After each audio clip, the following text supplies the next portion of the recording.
शिरपूर शहरातील ब्रह्मटेक परिसरातील सुमारे 200 वर्ष पुरातन आणि शहरातील एकमेव श्री विठ्ठल मंदिरात आषाढी एकादशीचा पवित्र उत्सव भक्तिमय वातावरणात मोठ्या उत्साहात साजरा करण्यात आला। सालाबादाप्रमाणे यंदाही आषाढी एकादशीच्या निमित्ताने मंदिरात अखंड हरिनाम सप्ताहाचे आयोजन करण्यात आले होते।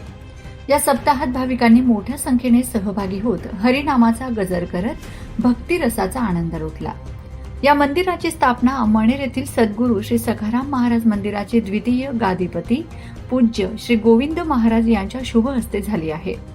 मंदिराच्या सेवा पूजेची जबाबदारी आस्थागायत श्री नाना भागवत यांच्या परिवाराकडे असून वर्षभर विविध धार्मिक उत्सव व कार्यक्रम मंदिरात श्रद्धाभावाने साजरे केले जातात। आषाढी एकादशीच्या दिवशी सायंकाळी वारकरी संप्रदायातील भाविकांच्या उपस्थितीत हरिनामाचा गजर करत मंदिरापासून दिंडी काढण्यात आली। दिंडीने शहरात ग्राम प्रदक्षिणा पूर्ण केल्यानंतर मंदिरात महाआरतीने कार्यक्रमाची सांगता झाली। यावेळी शेकडो भाविकांनी श्री विठ्ठल रुक्मिणीचे दर्शन घेत भक्तिभावाने पूजा अर्चा केली। रात्री विविध भजनी मंडळांनी अखंड भजन सेवा सादर करून संपूर्ण परिसर भक्तिमय वातावरणाने भारावून टाकला। आषाढी एकादशीच्या निमित्ताने मंदिर परिसरात दिवसभर भाविकांची मोठी गर्दी पाहायला मिळाली। माझा खानदेश न्यूज ब्युरो शिरपूर। ती पंढरीची वाट पाऊले चालती पंढरीची वाट सुखी संसाराची घेऊन यास पाऊले चालती पंढरीची वाट। आज आषाढी एकादशी आणि आषाढी एकादशी निमित्त संपूर्ण महाराष्ट्रात पांडुरंगाचा जयघोष होत आहे। अनेक ठिकाणाहून पांडुरंगाच्या दर्शनासाठी वारकरी जात आहेत, वारकरी दिंडीने जात आहेत आणि त्यांना आज यावर्षी पावसाने देखील साथ दिलेली आहे। पाऊस वरुण राजा देखील व्यवस्थित बरसतो आहे।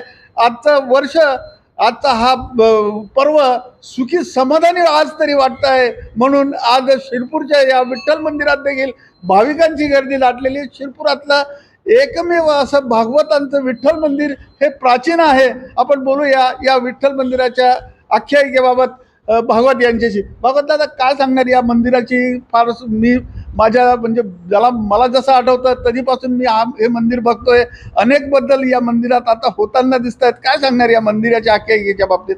रामकृष्ण हरी। हे विठ्ठल मंदिर प्राचीन साधारणतः 200 वर्ष जुनं मंदिर आहे। सद्गुरू सखाराम महाराज अंमळनेरकर संस्थान यांचं जो 2 नंबरची गादी आहे गोविंद महाराज यांच्या हस्ते या मंदिराचं स्थापना झालेली आहे। त्या वर्षापासूनच या शिरपूरचं विठ्ठल मंदिर भागवतांचं जे विठ्ठल मंदिर आहे हे परंपरेने वंश परंपरागत मंदिर आहे आणि त्याची सर्व पूजा अर्चना सगळं भागवत परिवार सांभाळत आहे आजपर्यंत। या मंदिरात सालाबादाप्रमाणे आषाढी उत्सवाचा कार्यक्रम असतो, त्याच्यानंतर गणपती उत्सवाचा कार्यक्रम असतो, आषाढी कार्तिकीचा कार्यक्रम असतो, त्यानंतर रामनवमीचा कार्यक्रम असतो, गोकुळाष्टमीचा कार्यक्रम असतो। सालाबादाप्रमाणे सगळं वर्षभराचे कार्यक्रम नियोजन केलं जातं आणि मंदिराला पाहिजे तसं उत्पन्न नाही आहे आणि मंदिराचा सगळा खर्च वगैरे सगळं भागवत परिवारच स्वतः करत असते। आणि या मंदिराचं म्हणजे सखाराम महाराज ही गादी आता चालू आहे, त्याप्रमाणे मंदिराची स्थापना चालू आहे। मला असं विचारायचं की या मंदिरात आपण तीर्थस्थान म्हणून काही नोंदणी केलेली आहे का? यासाठी काय आपण प्रयत्न केलेत का? या शिरपूरचं जे विठ्ठल मंदिर आहे हे धर्मदाय आयुक्ताशी संबंधित आहे, सार्वजनिक मंदिर आहे, जे संस्थान आहे धर्मदाय आयुक्ताशी। चलूया, आज खरंच मंदिरात अगदी प्रसन्न वातावरणात कार्यक्रम सगळे सुरळीत सकाळपासून सुरू आहेत। प्रसाद वाटप देखील सुरू आहे आणि आज रात्री मला वाटतं भजनाचा देखील कार्यक्रम या ठिकाणी आयोजित केलेला आहे। कॅमेरा पर्सन सागर जाधव सह राजेंद्र जाधव, माझा खानदेश, शिरपूर।